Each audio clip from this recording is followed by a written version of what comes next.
Bom, meu nome é Ana Lívia, eu estou no primeiro ano do BCC e eu faço parte do PET. E eu queria falar hoje sobre... Eu pensei muito, na verdade, tive várias ideias para me apresentar, e eu escolhi, o que motivou a minha escolha foi que eu queria abordar um pouquinho da história da nossa universidade e falar um pouco dos nossos espaços dentro da universidade, os nossos espaços estudantis, as nossas faculdades, e trazer uma reflexão sobre isso, que é uma coisa que está fazendo muita falta, né? Agora que a gente está longe, está todo mundo trancado em casa, estudando à distância. Então, eu espero que o meu apresenta traga algumas reflexões sobre isso. Hoje eu vou falar sobre o Corredor das Humanas, que, em uma apresentação bem resumida, ele foi um projeto que integrou várias faculdades, foi um projeto para a cidade universitária em São Paulo, que integrava várias faculdades da USP. Então, apesar de cada edifício ter sido projetado por um arquiteto, o projeto total propunha uma estrutura que dialogasse, em que todos eles dialogassem. Então, vamos lá. Para começar a falar do Corredor das Humanas, primeiro, a gente precisa falar da cidade universitária. A cidade universitária ela começou a ser pensada junto com o projeto da USP, que eu não sei se todo mundo sabe, mas a USP nasceu de uma junção entre faculdades que já existiam. A Faculdade de Medicina, a Poli, a Faculdade do Largo de São Francisco e mais alguma que eu não me lembro qual. E aí começou esse projeto, surgiram as ideias para a cidade universitária, mas esse projeto só conseguiu ser de fato implementado na década de 1960, já durante a ditadura militar. Quer dizer, na verdade ele começou a ser implementado antes, mas ele só de fato andou durante a ditadura.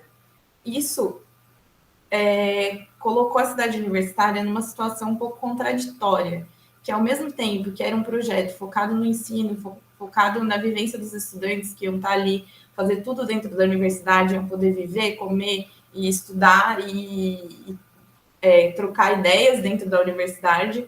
Por outro lado, para a ditadura foi muito conveniente isolar os estudantes longe do centro da cidade, onde ia ficar muito mais fácil se manifestar politicamente, e até mesmo é muito mais difícil se manifestar politicamente, e até o acesso à universidade se tornava muito mais difícil.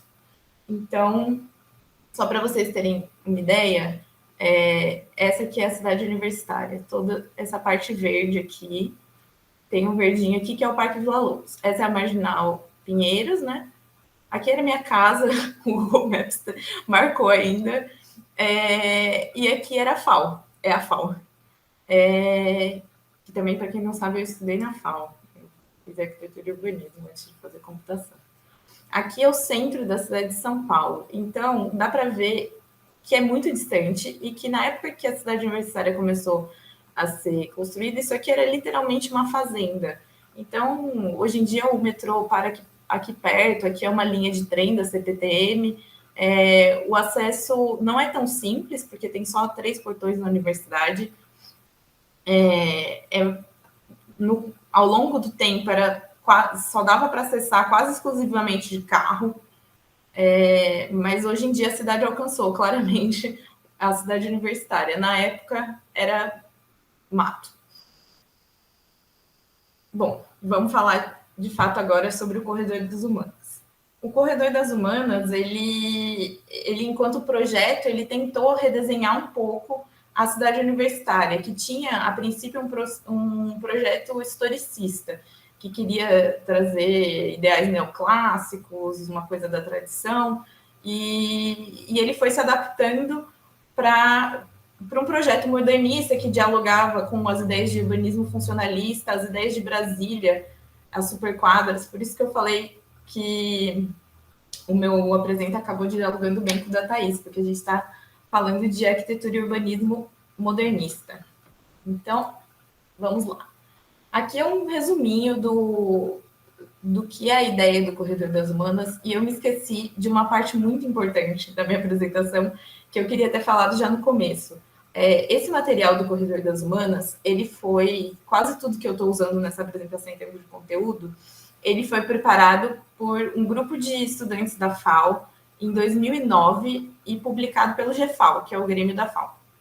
E eu entrei em contato com essa história do Corredor das Humanas quando eu entrei na FAO e ele fazia parte das atividades de recepção dos alunos, era quase que um grupo de extensão, os estudantes que pesquisavam o Corredor das Humanas e que fizeram essa publicação e continuaram por muito tempo se reunindo para falar dos espaços dos estudantes e do espaço da universidade em geral. Então, lá no fim, tem os créditos, tem uma foto da publicação impressa e o nome de todo mundo, que eu acho muito importante dar esse crédito para as pessoas que fizeram esse trabalho de pegar esses projetos antigos e digitalizar. Eles fizeram um projeto no CAD, pegando das plantas físicas e tal, então um projeto muito bacana. Então, enfim, a ideia do Corredor das Humanas é que todos esses edifícios, são 6 faculdades, eles fossem integrados através dos grandes vãos internos que eles têm. Então, a ideia era que você pudesse sair daqui, dessa ponta, e caminhar por dentro dos prédios, nesses grandes espaços abertos, esses grandes espaços de convivência, criando... Eu acho que eu estou repetindo essa palavra integração, né? Mas criando essa vivência integrada entre as diversas áreas do conhecimento. Apesar dele chamar Corredor das Humanas, ele integrava não só as faculdades da então FFCL, que hoje em dia é a FEFELESH, mas também outras faculdades como a FAO. Não vou dar spoiler. Essas são as faculdades. E aí eu queria oferecer, eu vou pagar um café para quem conseguir aceitar qual é esse instituto aqui. Por favor, gente, participem. Eu chutaria ICMC. Não é o ICMC, é a matemática. Acertou. Droga.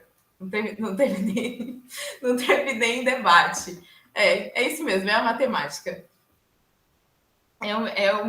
Eu acho particularmente interessante a matemática fazer parte do Corredor das Humanas. Acho que isso seria super produtivo para todos os estudantes. Mas, enfim, vamos lá. Como é onde o Possani mora, exatamente. Mas como acho que eu já dei spoiler aqui com as coisas que eu estou falando, esse projeto ele não foi colocado em prática. Quando ele começou a ser construído, foi na época do AI-5, já estava sendo construído, e a ditadura foi cercando esses projetos e limitando cada vez mais o que podia e o que não podia ser feito dentro da universidade. E o Corredor das Humanas ele era tudo que uma ditadura não queria. Ele propunha espaços de reunião, onde se pode fazer assembleias, enfim, grandes reuniões, tinha teatro, os projetos envolviam essa vivência de ensino que não era só de sala de aula. Só 2 projetos foram construídos, a História e Geografia e a FAO. Então, só para ilustrar, essa aqui é a cidade universitária, Praça do Relógio, aqui é o CRUSP, o Bandejão fica aqui, e o Corredor das Humanas ele passaria por aqui, né? Esse aqui é o prédio da História e Geografia, e essa aqui, que está bem no cantinho, é a FAO. O IME fica para cá. Esse triângulo aqui é o anexo da FAO, e todo esse miolo aqui são os prédios que não foram construídos e acabaram ficando em edifícios provisórios. Eles não são temporários. Eu tive essa conversa com o Pio, ele falou, mas ele é desmontável, ele não tem parede e tal.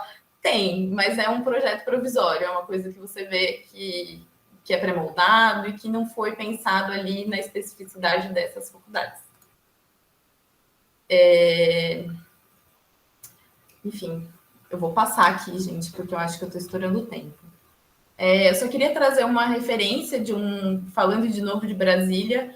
Esse aqui é o Minhocão da UNB, que é o edifício principal dentro da UNB, e ele traz uma ideia um pouco parecida, colocada em prática de outra forma, né? Porque ele está na escala do edifício, é um edifício único que integra todos os cursos.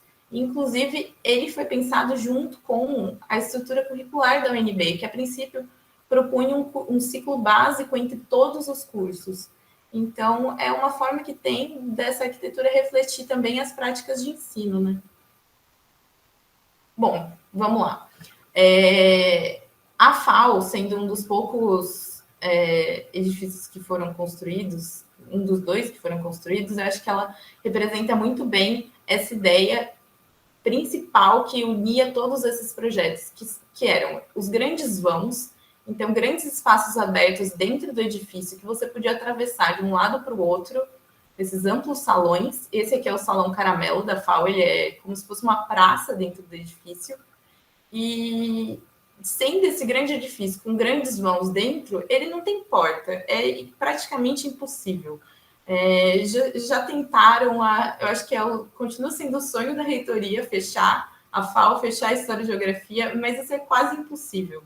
Então, tem guarita, se você chegar lá no meio da noite, provavelmente alguém vai te abordar, pedir a sua carteirinha, mas ninguém pode te impedir de entrar e sair dali em nenhum momento, porque não tem porta. Eu só trouxe essa foto do MASP também, acho que tanto o MASP quanto a FAO são os dois projetos representantes do brutalismo no Brasil. O brutalismo é uma escola de arquitetura dentro do modernismo e que foi muito forte no Brasil, na arquitetura paulista. Então, eu trouxe a foto do MASP para não esquecer de trazer a seguinte reflexão. O que caracteriza um espaço aberto interno e um espaço aberto externo? Eu nunca vou esquecer uma comparação que um professor fez no meu primeiro ano da FAO, que ele apresentou o conceito de espaço interno com sentido de externalidade, que é o Salão Caramelo, porque ele é uma praça dentro do edifício, e um espaço externo, como o vão do MASP, que tem um sentido de internalidade, porque ele é protegido, ele está praticamente, você se sente dentro do MASP, mas você está na rua.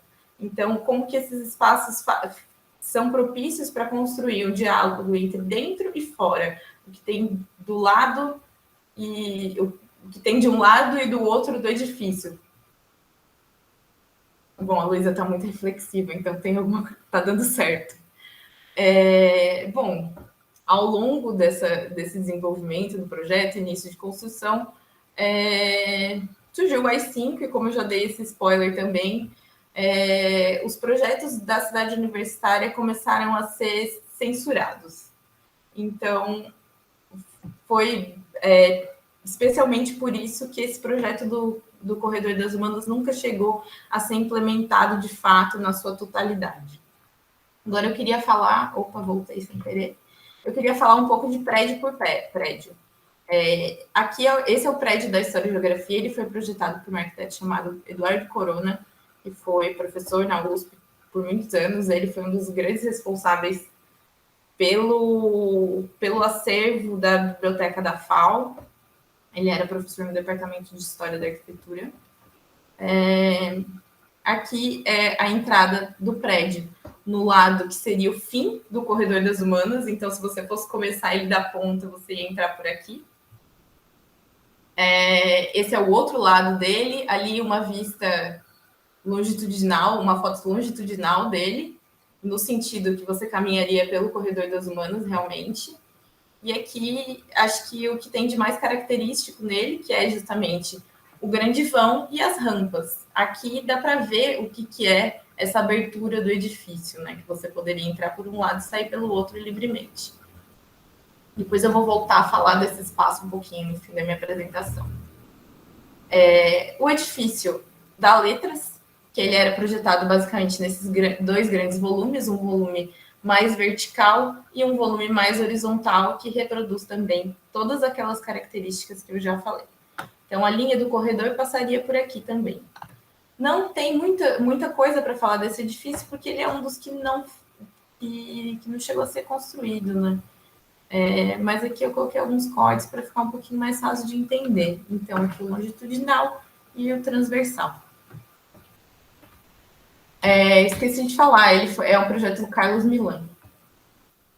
Obrigada por os arquitetos.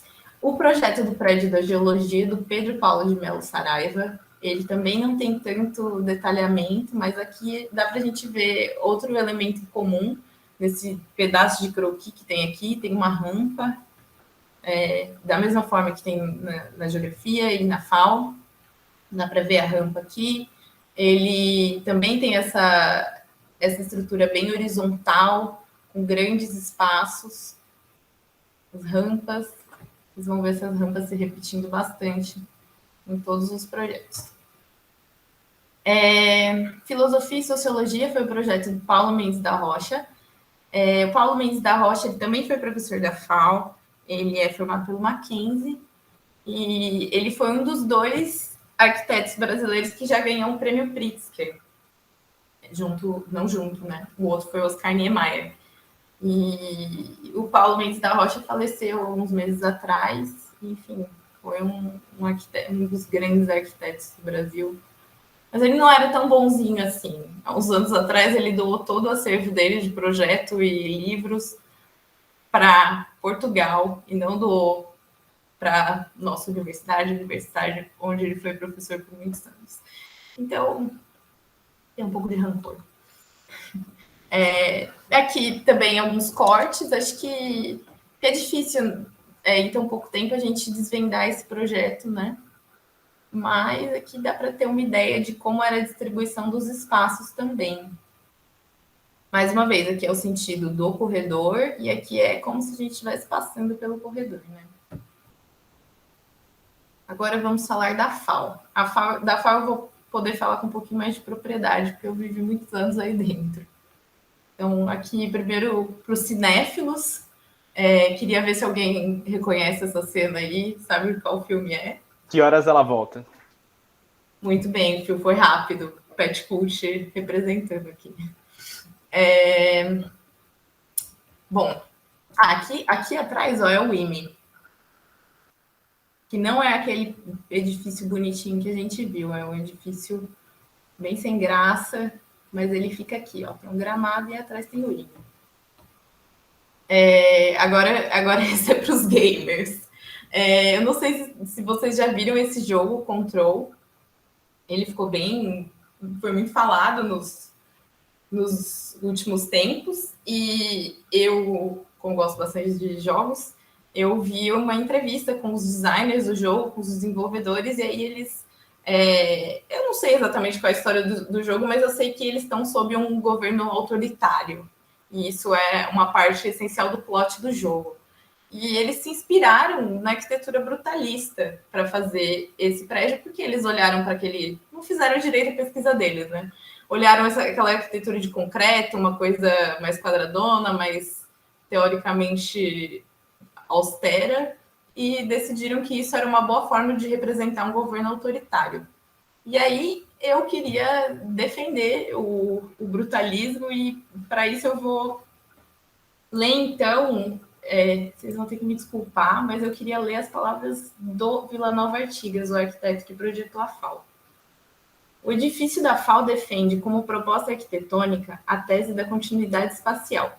Seus 6 pisos são unidos por rampas suaves e amplas, cujo desnível procura dar a sensação de um só plano. Há uma integração física contínua em todo o edifício. O espaço é aberto e as divisões entre os pisos praticamente não existem. A separação entre eles está dada por suas funções. É uma escola de acabamento simples, modesta, como corresponde a uma escola de arquitetos, sendo também um laboratório de ensaios.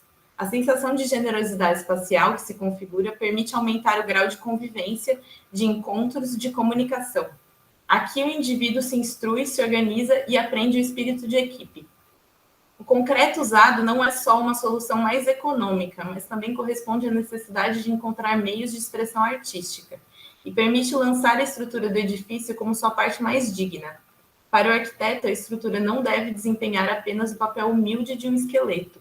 Esse edifício foi pensado como a chegada ao espaço das ideias da democracia, através de recintos dignos, sem portas de entrada, pois se queria que fosse como um templo, onde todas as atividades fossem permitidas. Isso aí é muito importante, a questão de todas as atividades serem permitidas. Porque aqui nesse espaço, muita coisa que acontece na cidade universitária só pode acontecer ou dentro da FAO ou dentro da História e Geografia, porque não existem outros espaços em todo o campus que abrigam esse tipo de atividade, uma Assembleia Geral que chega a reunir centenas de estudantes, ou uma exposição, vamos ilustrar com fotos. Aqui é a FAO, quando ela era mais recém-construída, dá para ver que não tinha árvores tão crescidas em volta. Hoje isso é bem mais arborizado, dá para ver pelos carros velhinhos também, que acho que essa foto é da década de 70. Aqui é a FAO mais atualmente, essa é uma vista do gramado, então se você fosse a pessoa tirando essa foto, atrás de você ia estar o IME, e esse gramado aqui também é um espaço muito legal, em que todo mundo convive bastante, faz festinha, deita para olhar o céu depois do almoço.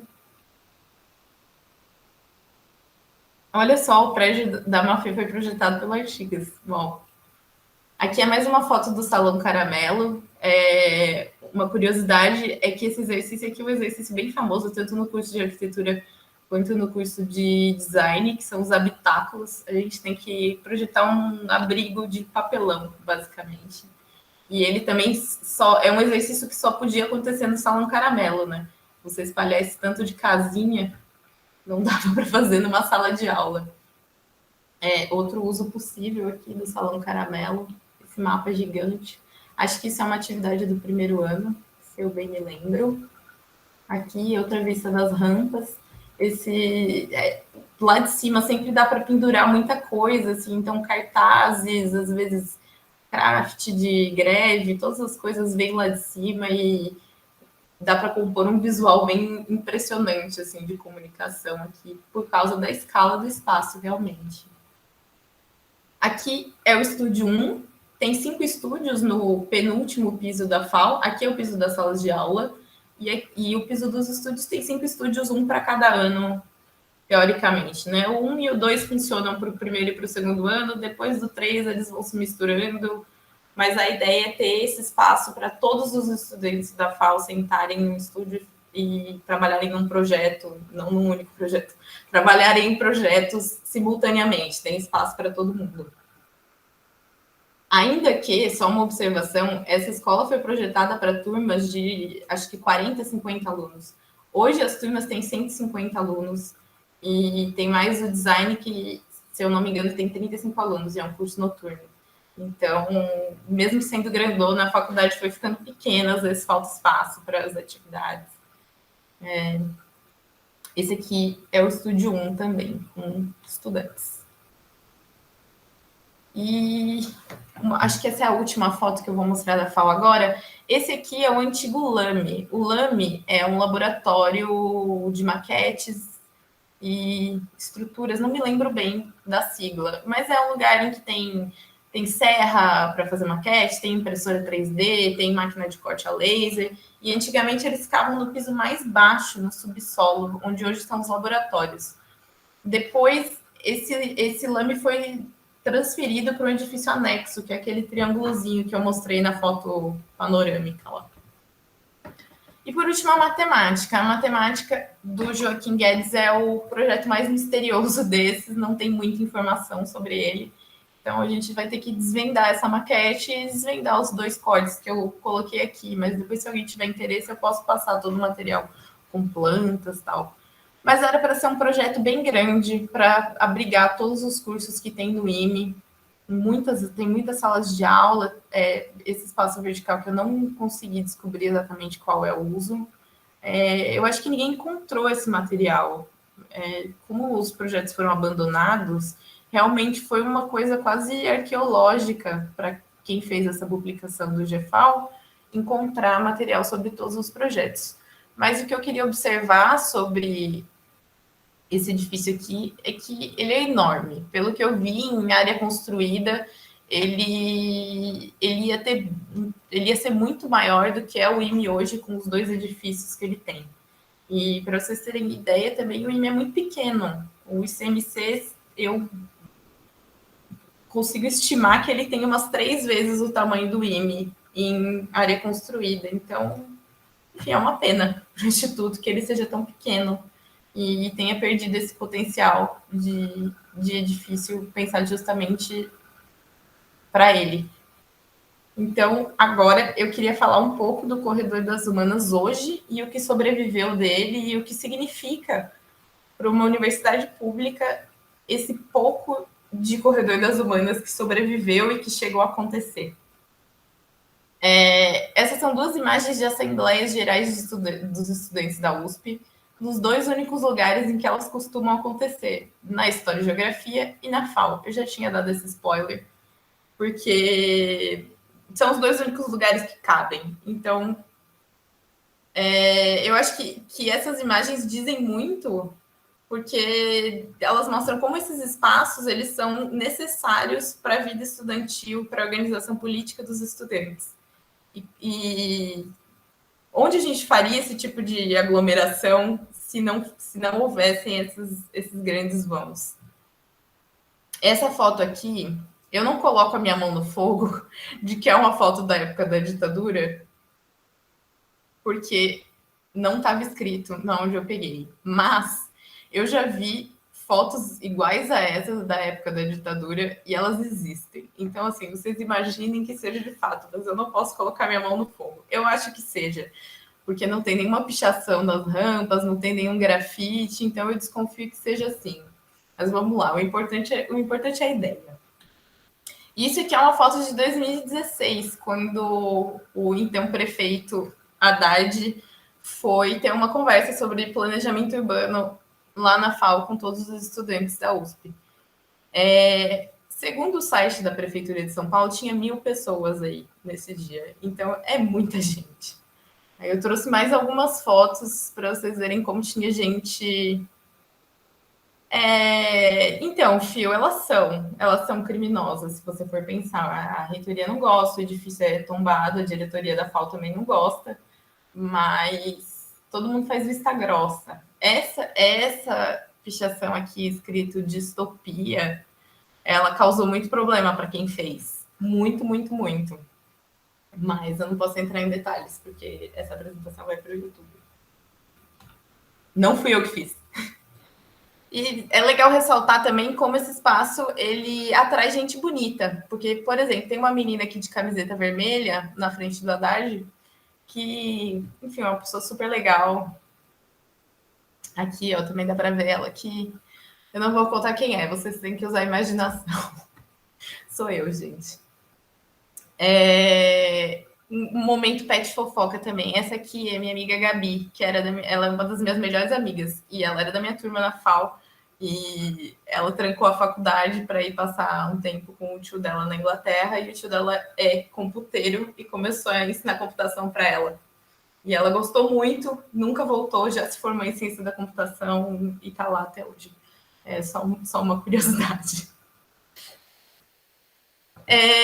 Finalmente, chegando na minha conclusão, eu queria trazer um pouco de reflexão sobre os espaços estudantis e os espaços onde os estudantes têm autonomia para fazer o que eles querem e o que eles acham necessário. Esse aqui é o Canil, que era um espaço dos estudantes da ECA, onde eles faziam festas, às vezes faziam eventos, tipo exposição. Ele chamava Canil porque, aparentemente, ele foi um canil em algum momento. E em 2012, sem falar com os estudantes, durante as férias, para ninguém conseguir se manifestar ou impedir, o canil foi demolido. E isso foi um marco nesse começo de perseguição aos espaços estudantis que aconteceu a partir da reitoria do Rodas. Pode cortar depois, Fio. Começou a ter muita perseguição aos espaços dos estudantes e tudo que deu para demolir, eles demoliram, sempre perto do Natal, porque aí ninguém ia estar na USP. E aí, a minha reflexão sobre o poder que tem esses edifícios do Corredor das Humanas é que, isso eu não contei ainda para vocês, esse aqui é o piso do museu da FAO. E o piso do museu, ele é inteiramente de gestão dos estudantes. Desde que a FAO existe, quem manda no piso do museu são os estudantes. Aqui nessa ponta, aqui nessa ponta desse lado aqui, não está na foto, fica o Grêmio e a Atlética e a Vivência, que é uma salinha que fica entre as duas salinhas. E aqui é o espaço do museu, propriamente dito. Para cá fica a lanchonete. todo esse espaço dos estudantes. Aí ele estava emprestado, acho que essa aqui foi uma prova de habilidades específicas, que antigamente tinha prova de habilidades específicas, estava acontecendo aqui. Mas cabe muita coisa no piso do museu, cabe inclusive as assembleias da FAO costumavam ser no piso do museu. Aqui é outra vista do piso do museu. Do outro lado da rua fica a fé. E mais do piso do museu também. Isso aqui é uma assembleia da FAO, aqui numa época de greve. Esse aqui é o Mário. O Mário é uma figura mitológica que vende cadernos e coisas de papelaria.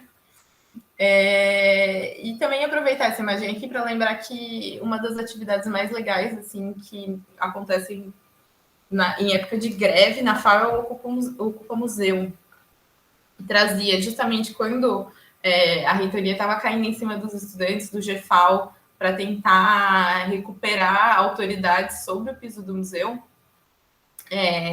Os estudantes, eu incluindo, eu estava lá, eu vi, criaram esse evento que é o Ocupa Museu, que a gente trazia diversos tipos de atividade, desde atividades acadêmicas, tipo ensino, pesquisa, extensão, tudo acontecia ali no piso do museu para trazer todo mundo para dentro da faculdade, mesmo em época de greve, para a gente estudar coisas que a gente não tinha tempo de estudar no meio do semestre normal.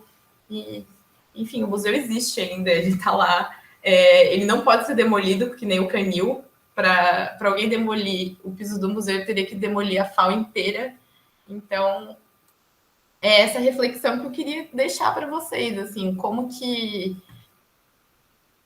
a construção física dos espaços das escolas, das faculdades, podem influenciar em tudo que vai acontecer ali. Como é importante não só a gente ter uma sala de aula adequada, com um conforto térmico, cadeiras ergonômicas, mas também os espaços de convivência, que eu sei que também no ICMC, apesar de eu não ter vivido ainda, também tem vários espaços especiais que todo mundo fala muito, que eu estou ansiosa para conhecer.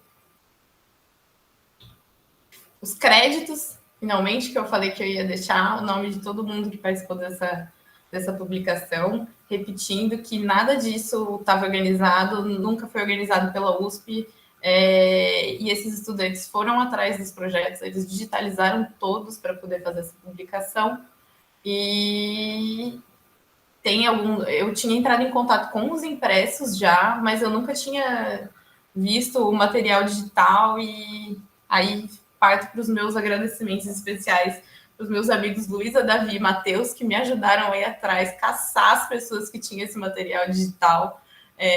A gente conseguiu ontem à noite, então eu passei o dia inteiro hoje tentando montar a apresentação.